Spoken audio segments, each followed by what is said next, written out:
séance, je vais prendre le temps de souhaiter une bonne et heureuse année 2022, la santé, du bonheur à toutes les citoyennes et citoyens de Saint-Edmond-de-Grande-Dame, de la part des conseillères et conseillers, du personnel de la municipalité et de moi-même. Alors, on va débuter la séance ordinaire du 5 janvier 2022 qui va être tenue à huis clos.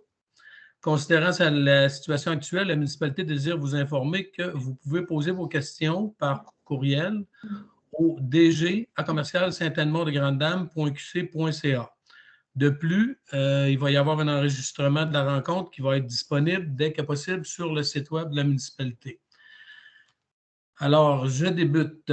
Ouverture de la séance, adoption de l'ordre du jour, assemblée de consultation publique, adoption des procès-verbaux, période des questions. En 6, administration et finances. 6.1, compte à payer.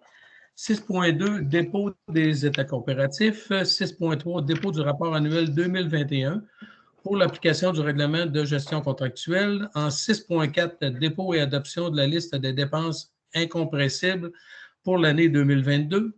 6.5, cotisation annuelle, Association des directeurs municipaux du Québec, ADMQ. En 6.6, les journées de la persévérance scolaire. 6.7, déclaration des intérêts pécuniaires du maire. 6.8, programmation de la taxe sur l'essence et de la contribution du Québec, la TEC 2019-2023. 6.9, demande de soumission par demande de prix sur différents projets. En 6.10, avis de motion et dépôt d'un projet, règlement 364-2021, concernant le code d'éthique et de déontologie des élus de la municipalité de Saint-Edmond-de-Grande-Dame. En 7, travaux publics. En 8, sécurité publique. En 9, hygiène du milieu. En 10, aménagement et urbanisme. Point 11, loisirs et culture. 11.1, contribution à la bibliothèque municipale. 11.2, emploi été Canada, demande de subvention. 11.3, demande au programme proximité, ministère de l'Agriculture, des Pêcheries et de l'Alimentation, concernant l'abri de préau à la découverte des richesses locales. En 12, sujets divers. En 13, période de questions. Et en 14, levée de l'Assemblée. Notez bien que la prochaine séance ordinaire du Conseil se tiendra mardi le 1er février 2022.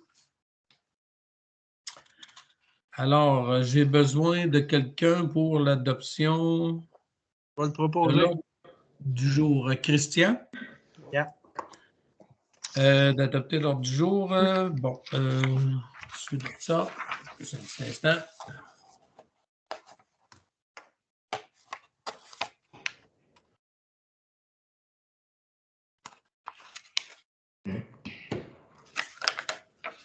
Voilà, je vais me débarrasser de la petite broche parce que c'est embarrassant.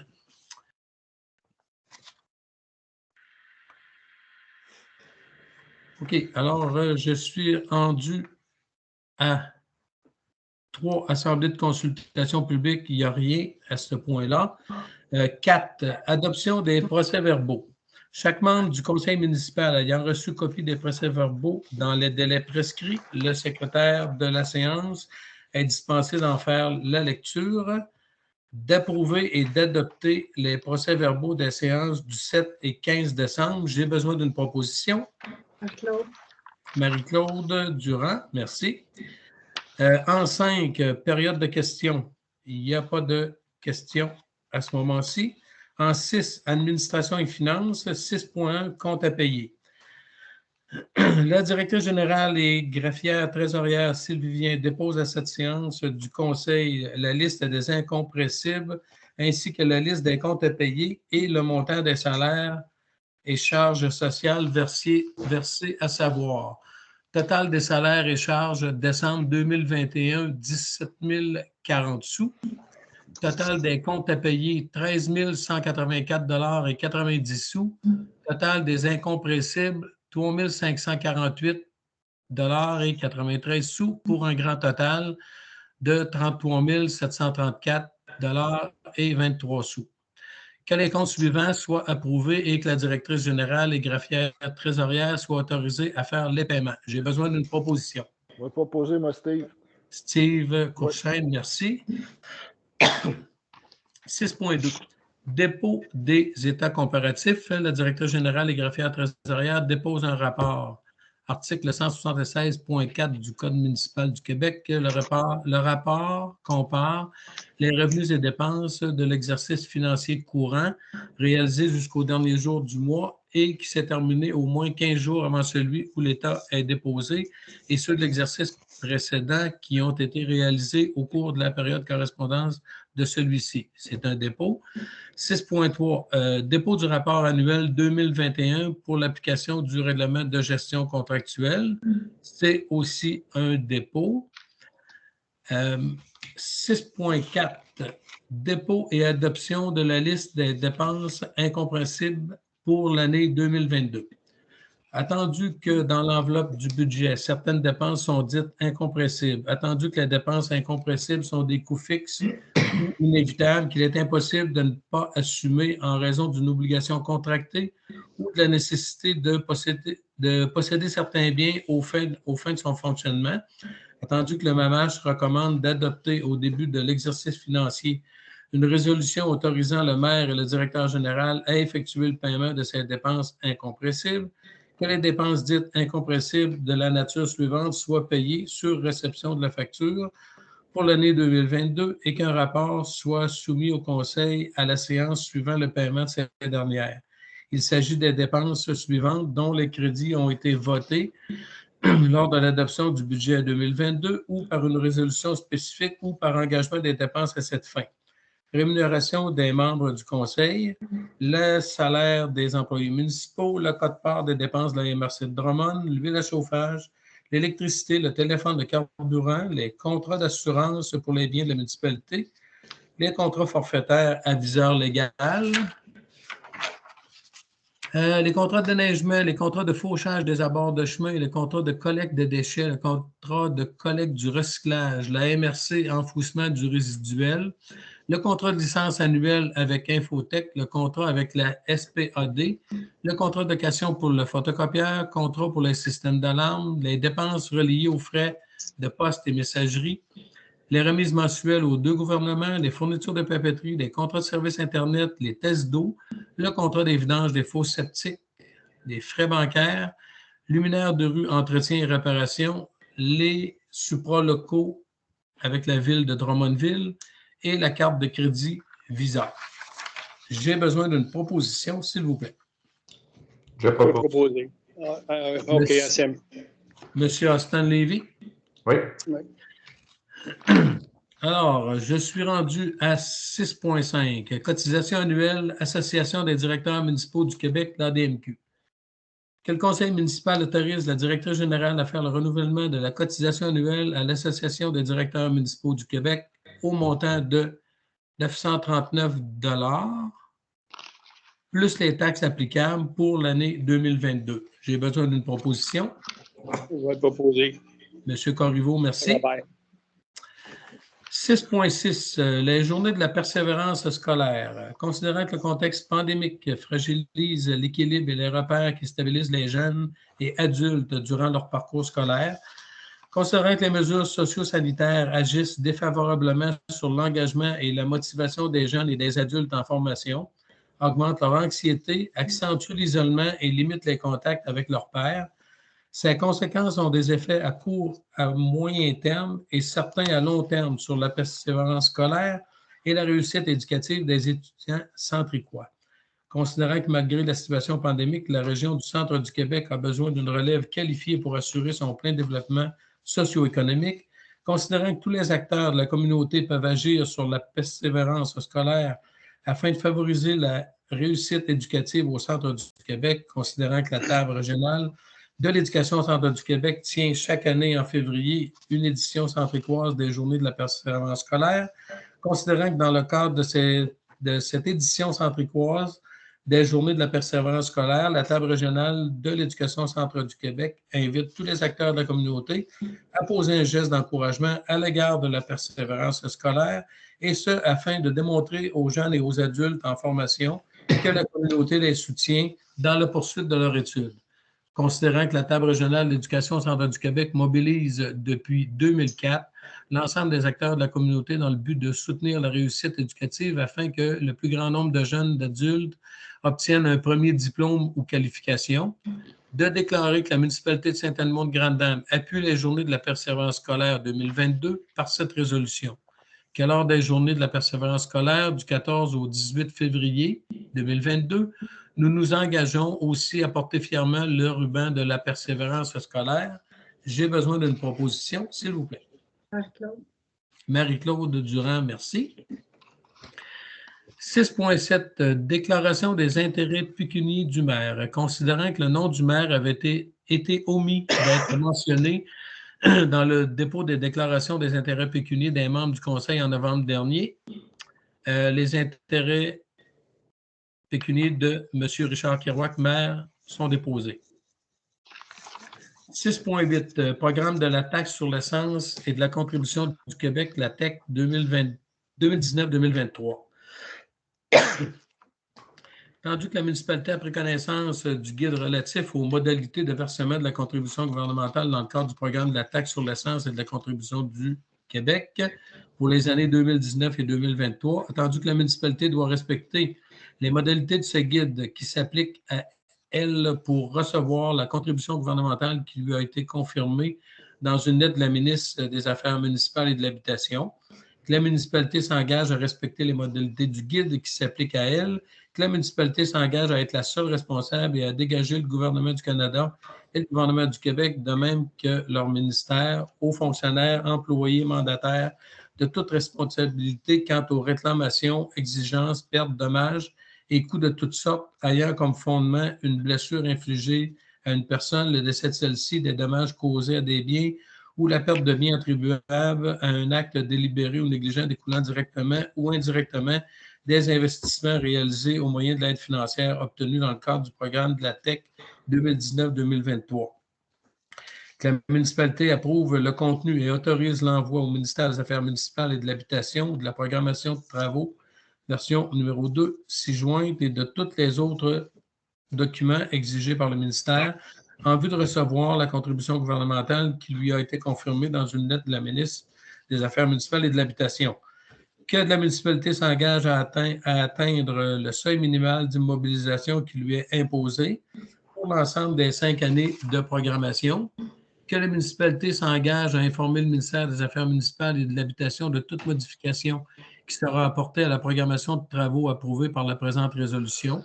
Que la municipalité atteste par la présente résolution que le programme de travaux version numéro 4, 6 jointe, comporte des coûts réalisés véridiques et reflète les prévisions de coûts des travaux admissibles.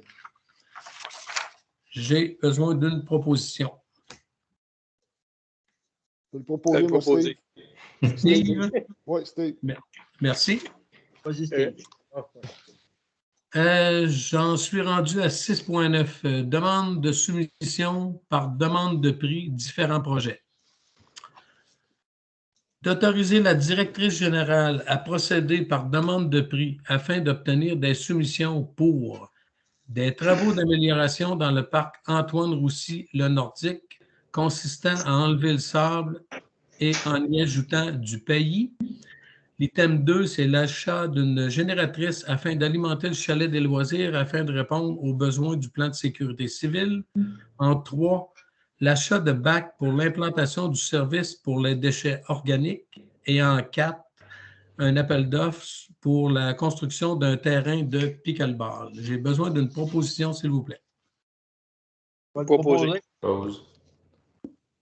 C'est qui, là, juste? Christian, Austin? Christian. Christian, OK. Christian. Merci. En 7, travaux publics. En 8, sécurité publique. Il y a 6.10, Richard. OK. Qui a été rajouté. L'avis de motion et projet pour le règlement d'éthique. Oh, excusez. OK, oui. Alors, 6.10, avis de motion et dépôt d'un projet, règlement 364-2021 concernant le code d'éthique et de déontologie des élus de la municipalité de Saint-Edmond-de-Grande-Dame. Conformément à l'article 445 du Code municipal, M. Austin Lévy, donne avis de motion de la présentation lors d'une prochaine séance du Conseil du règlement 364-2021 concernant le Code d'éthique et de déontologie des élus de la municipalité de Saint-Edmond-de-Grande-Dame. Le projet de règlement est présenté par M. Austin Levy, conseiller à tous les membres du Conseil en raison de la déclaration d'état d'urgence sanitaire. Le Conseil tient la séance à huis clos, donc, malgré l'article 445 du Code municipal, il n'y a pas eu de copie du projet de règlement mise à la disposition du public lors de cette présente séance du Conseil, mais il sera disponible sur le site de la municipalité. Conformément à l'article 445 du Code municipal, le responsable de l'accès aux documents de la municipalité délivrera une copie du projet de règlement à toute personne qui en fera la demande dans les 2 jours calendrier précédant la tenue de la séance lors de laquelle il sera adopté. Conformément à l'article 445 du Code municipal, la directrice générale et greffière trésorière mentionne que le règlement a pour objet d'adopter un code d'éthique de déontologie des élus pour la municipalité de Saint-Edmond-de-Grande-Dame. Alors, là, je suis rendu au point 7, les travaux publics, il n'y a rien à signaler. Point 8, sécurité publique, il n'y a rien. Point 9, hygiène du milieu, il n'y a rien non plus. 10, aménagement et urbanisme, rien à signaler. 11, loisirs et culture, en 11.1, contribution à la bibliothèque municipale.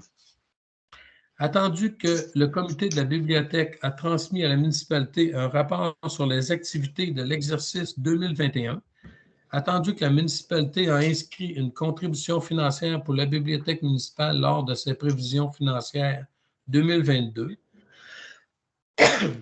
que la municipalité verse une contribution de 2 670 $ au comité de la bibliothèque en 4 versements de 667,50 $, soit en janvier, avril, juillet et octobre.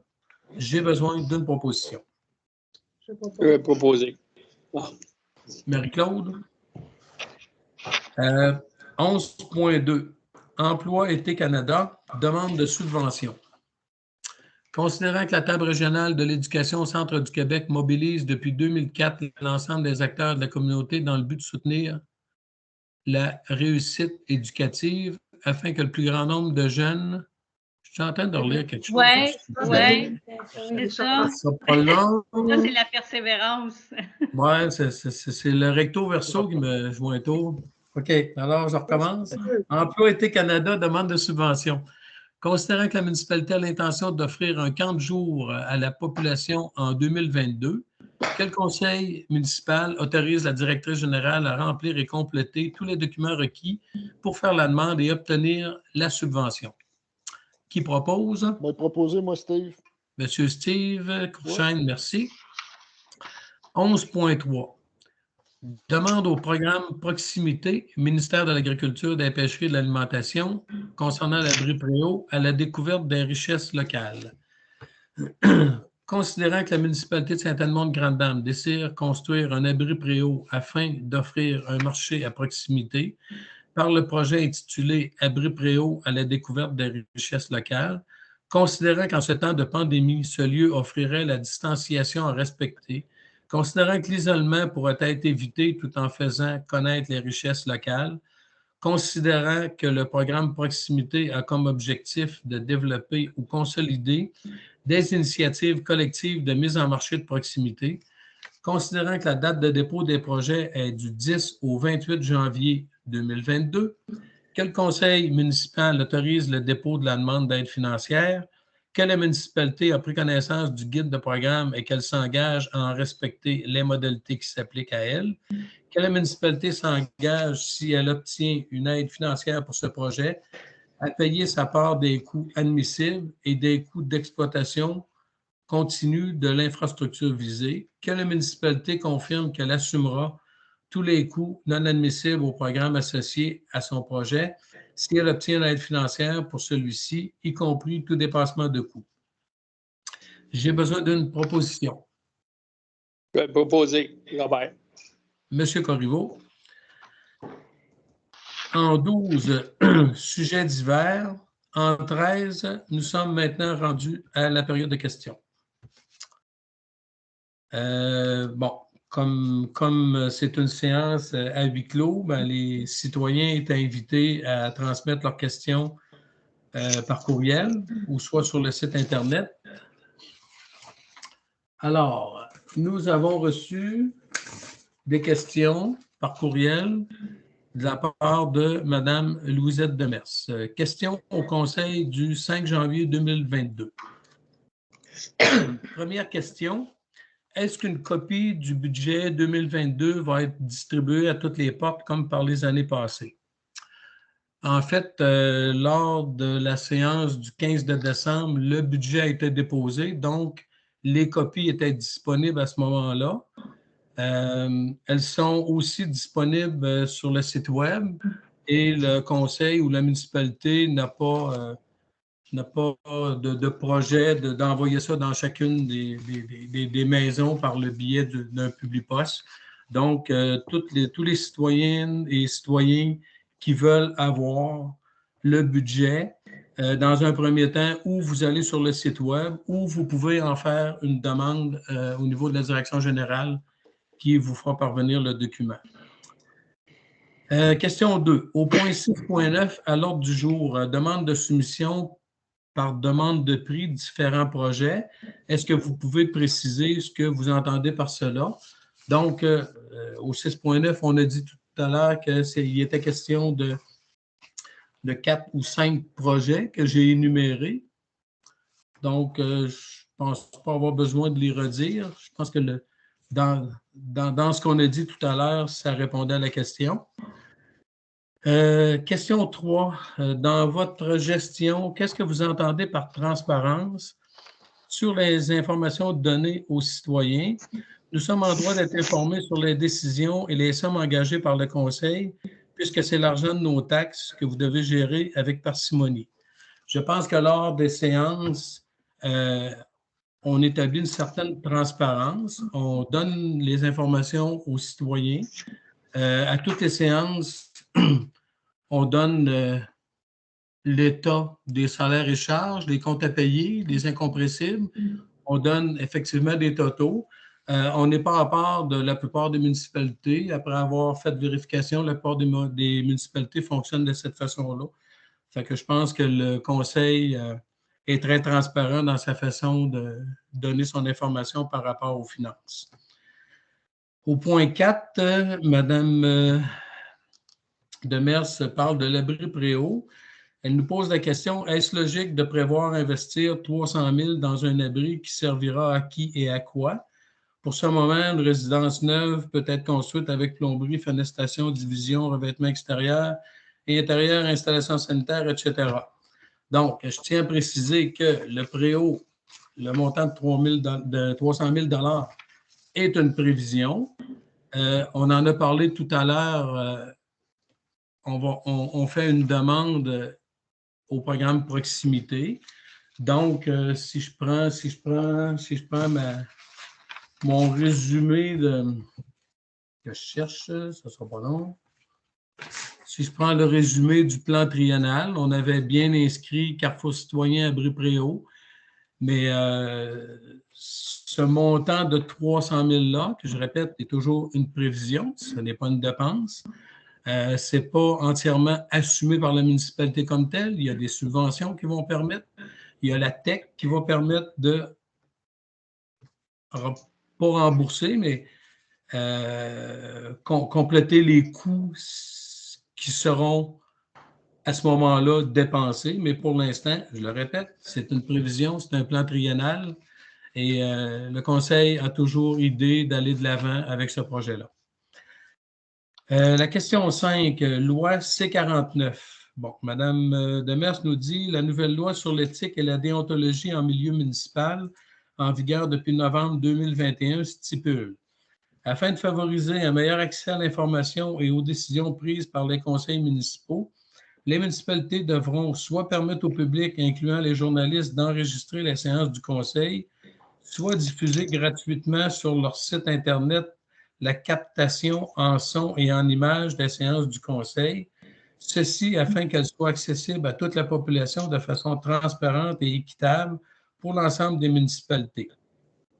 Dans le Muni Express du 10 novembre 2021, il est dit « Une municipalité peut interdire l'enregistrement des séances par le public dans la mesure où elle l'assure elle-même.